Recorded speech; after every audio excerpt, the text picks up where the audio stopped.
utilization.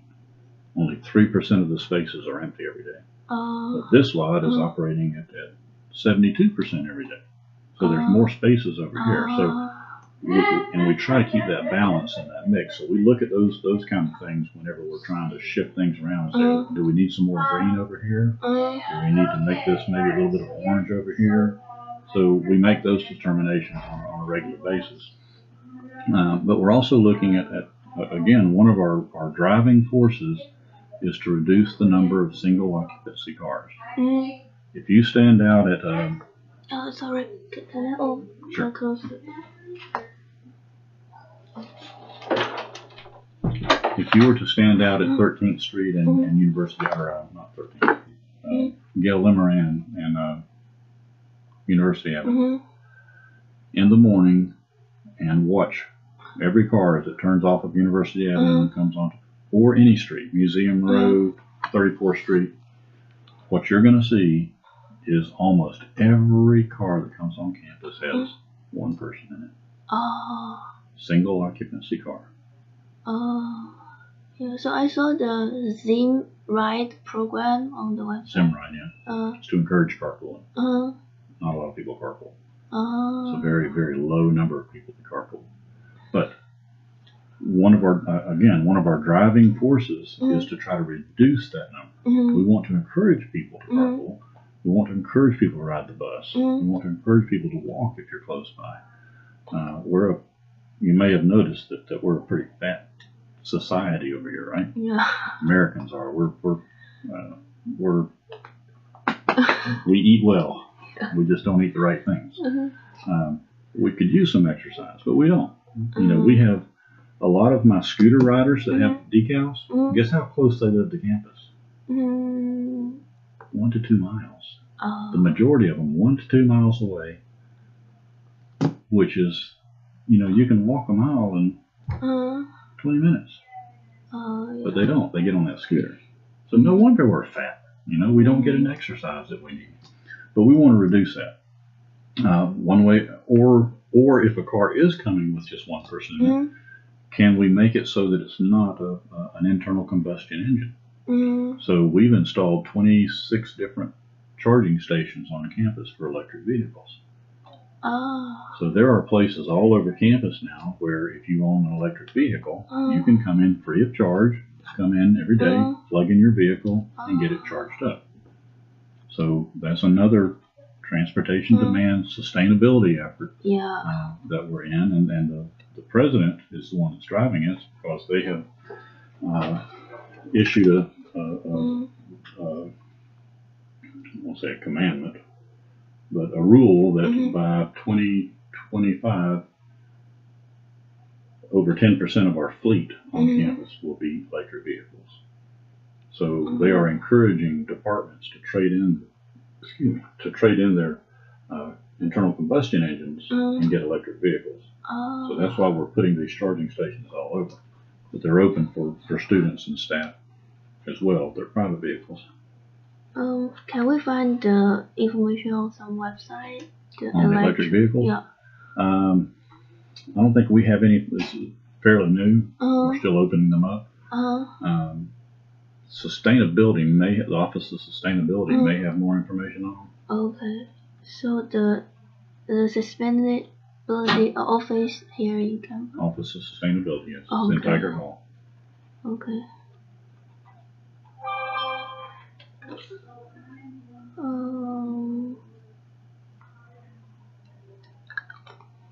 So I noticed that the sidewalks here in campus, they are very good, but they are like not every road have the bike lanes. Right. Almost every road on campus does. And I've heard someone told me like he find difficult trouble to park her bikes because bicycle. Bicycle, no place to lock. In some like the Res Union Center, some high density place. Well, until recently, I rode a bicycle every day. I haven't been riding it because we've got a new grandson that we're taking care of, so it messes my schedule up. But and I get out on campus a lot, Uh-huh. and I sit and watch, Uh-huh. and I'm watching how people are moving and what they're doing. Uh-huh. We also do the bicycle planning on Mhm. campus. So Uh-huh. the racks that we put in, I don't know if you've noticed that we've got primarily two different kinds of bicycle racks on campus. Mhm. We've got the ones that are just the white ups, we call them an inverted Yeah. U. We don't install those. The ones that we install are the black steel ones that you can double, park end to end, and they hold the bicycle up. They're all over campus, and we've put in thousands of slots of those.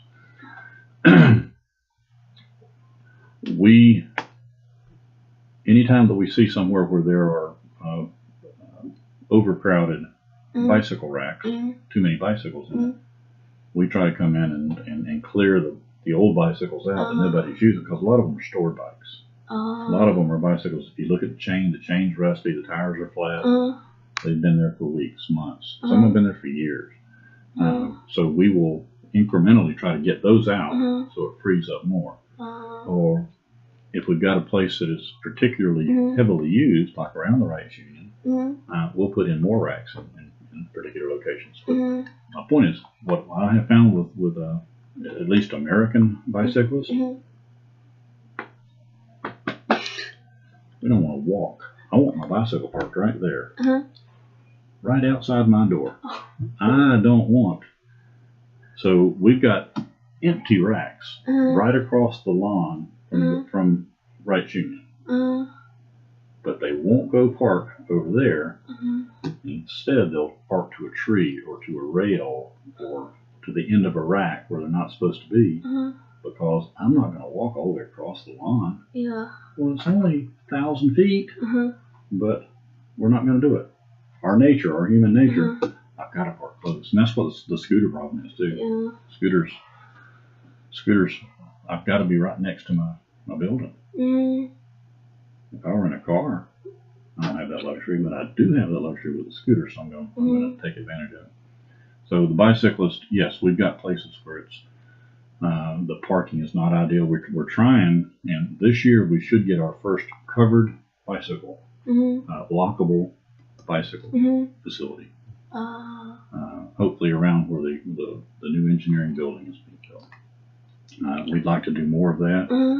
I know my bicycle is a very expensive recumbent bicycle, and I've got lights and computer on it and bags, and I can't leave it out. It's got to be inside. So when I drive it, it's locked in a storage room down there. So a lot of people have expensive bikes, and they get them messed up, they get them stolen. So having something where you can actually lock your bicycle up would be a good idea. But in the state of Florida, it's legal to ride your bicycle on the road, on a bike lane, or on a sidewalk. So you have the option of riding wherever you feel safe. If you're riding on the road, you're sharing the road with a car, and you're expected to observe the same traffic laws that a car would. If you're on a bike lane, you're still on the road, but if you're on the sidewalk, now you have to observe the same rules as a pedestrian, and the pedestrian has the right of way. But the bicycles don't always care about the pedestrians, and they don't stop for them. They're just like the scooter riders. So, but bicycling is big on campus. It's a way for us to also encourage sustainable types of transportation. One of the best, zero emissions. Yeah, if we have good the infrastructure for pedestrian and biking here, but out of the campus, so the student they need to come from their home to campus, right? So in this ways between the homes and the campus, the infrastructure is bad. A lot of places. What the city has done though that's a little bit different, and you may have noticed some of them around town where they have what they call a bike boulevard. So they will have a sign on it that says bicycles share entire lane. And they put green markings and stuff on it. And those are called sharrows. The car and the bicycle share that road entirely. Mm. So if I'm driving my car Mm. down one of these residential bike roads, or bike boulevards is what they call them, and there's a bicyclist, that bicyclist does not have to be over on the riding in the trash on the side of the road. The bicyclist has the right to be right in my lane, and I have to drive slower and wait for an opportunity to pass them. I can't beat my horn at them. I can't run them over off the road. And where they have done that are places where they don't have bike lanes, and the roads aren't wide enough to put bike lanes. Some roads are never going to have bike lanes. University Avenue, never going to have bike lanes. 13th Street, never going to have bike lanes unless they tear down a lot of buildings or they reduce the number of lanes. If they took the 4 lanes and reduced them to 2 lanes, they could put bike lanes on it. But you're not going to see that happen on 34th Street or University Avenue because there's just too many cars. Yeah, but drivers don't like the sharing. No, drivers don't like bicycles. Yeah. Like so far we don't have better solution to solve a better solution to solve this problem of cars and bicycles. Yeah. No, it's a lot of it's education. I grew up when I was a child. I lived in a town where it wasn't a very small town, but we could play, and we did. We played ball on the roads. We rode our bicycles on the roads. Well, that same neighborhood that I grew up in, I wouldn't dream of letting my child ride their bicycle or play in one of those roads because the cars are going so fast, and there's no. There doesn't seem to be as much concern of a driver now of watching out for kids playing. So it's just not as safe as it used to be. Number one, it's just more cars. Way more cars. I don't know how it is in Shanghai, but my guess is you got a lot of cars?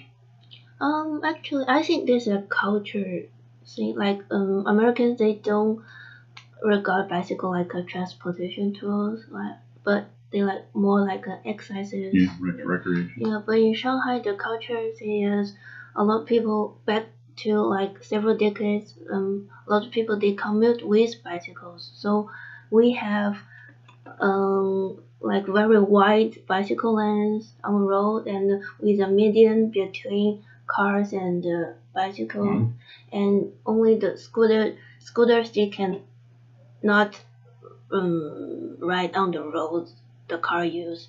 They should in the bicycle lanes. The scooters riding the bicycle? Yeah, we call it like small vehicle lanes, something like that. And the lanes like the scooters, the bicycles, and we have like electric scooters, something like that. It's very popular now.